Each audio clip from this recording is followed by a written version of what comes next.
Hi there, this is Cal's Calzones, and I want to start off right away by saying that this is not the normal kind of video you should come to expect from this channel. It's just something that I kind of encountered on a whim yesterday and ran with and learned a lot about in my short time doing it. So also a few disclaimers. This specific method that I'm using in this video is no longer on the current map, so you can't follow my footsteps directly here. And a lot of what I'm going to be saying is assumptions to be made. Because the Mesa biome is so new, I'm making some assumptions about how it's going to work. But without further ado, this is a few tips and tricks on getting the speedrun achievement in Peak. So, a few things that you're going to need right off the bat. And luckily, one of these always spawns on the map, guaranteed. You're going to want to pick up the flare that is at the campsite, or the crash site at the beginning of the game, and just stick that right in your backpack. That is one of the most important things for you to have, because without that, you cannot finish the game. I should also say that this is doable on any difficulty, but you can do any achievement you want on Tenderfoot, so I'm doing it on Tenderfoot. I also have my pal Peyton here with me, who's going to be climbing with me in this video. I was running him to the achievement so that he could get it for himself, as I had done with many other friends in the past 24 hours. So yeah, start off, get the flare, and whatever other supplies you think you're going to need from camp. The other necessary things to have are something to either A, absorb damage, or B, slow your falling speed. So the things that can absorb damage are, there is an exploit. I'm not sure if it's an exploit or if it's intended, but you can use bandages or first aid kits on yourself as you are taking a deadly tumble, and then as you land, you can finish that animation if you time it correctly and heal yourself. That is one way to do it. There is also the Ancient Idol, which I will show off in this video, which is a new item in the Mesa update that spawns in an ancient tomb.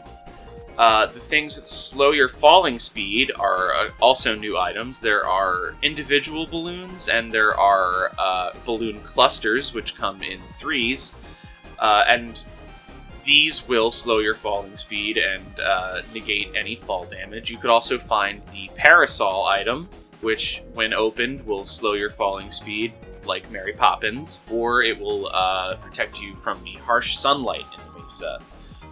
You will need something to negate the falling that we are going to be doing under the map.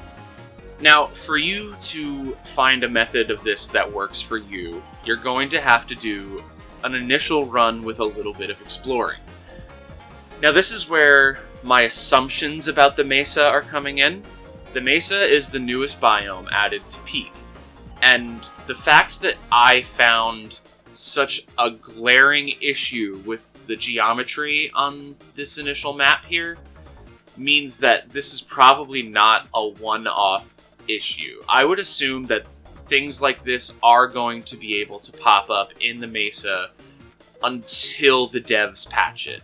So I would hop on this sooner rather than later, do some exploration, see what's around, and see if there's anywhere for you to just freely jump off the map into the void below.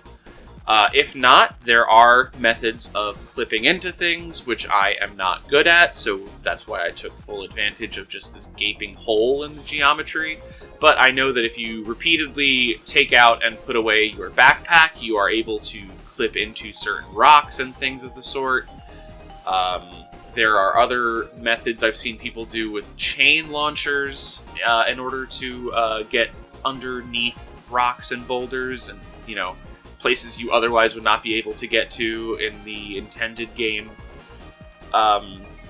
So yeah, that's the big assumption I'm making about the Mesa, is that it is as broken as I think it is, and that this may be repeatable on another day.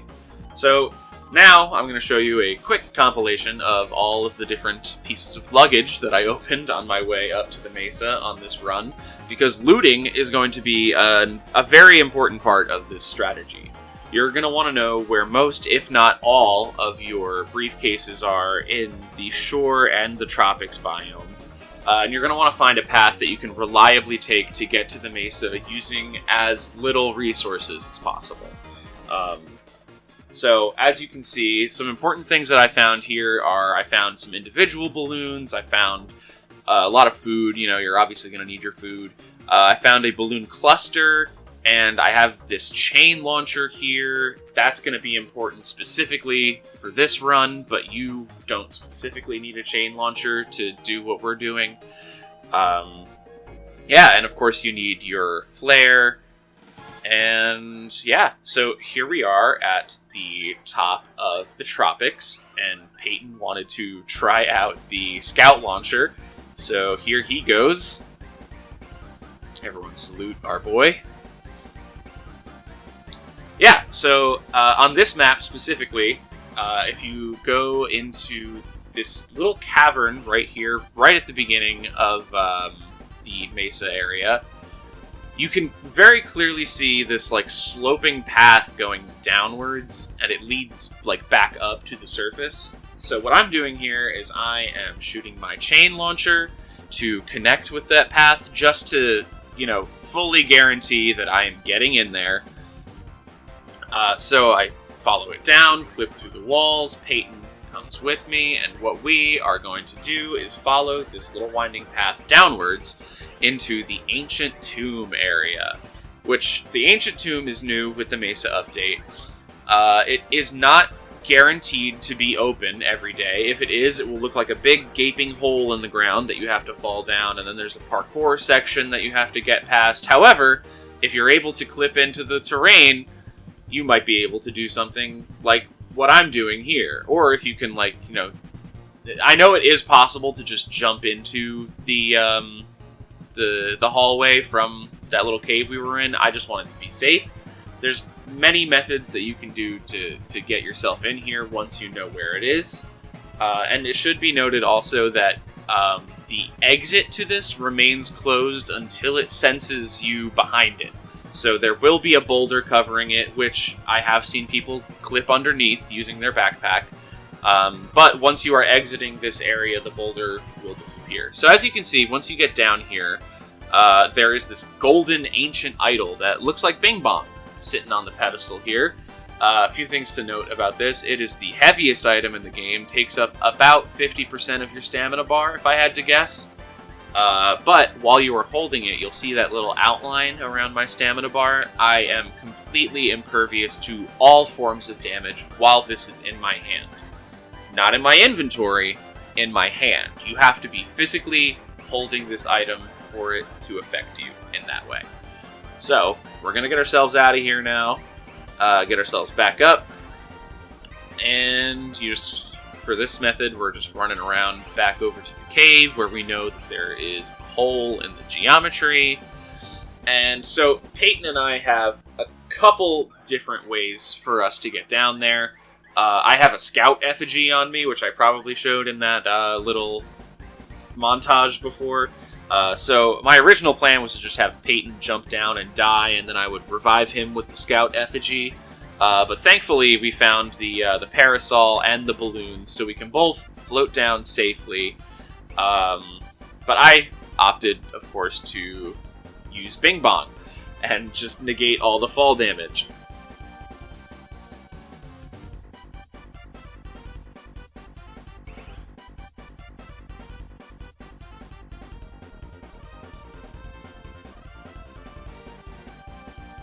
So, once you are down here in the void in the Mesa section, and I'm not sure if this is just because we entered the void in the Mesa or if this will always be down here, a few things you have to look out for are there are briefcases everywhere you may see.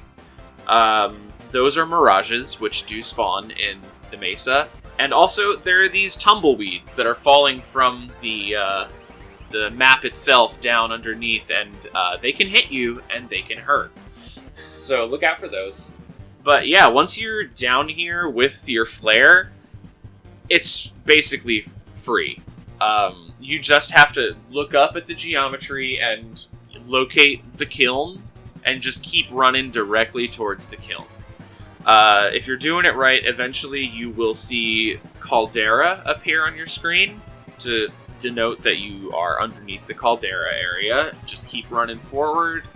Eventually you will see that it says kiln, and that's how you know that you are right there. So the minute that it says peak, I light my flare and throw it.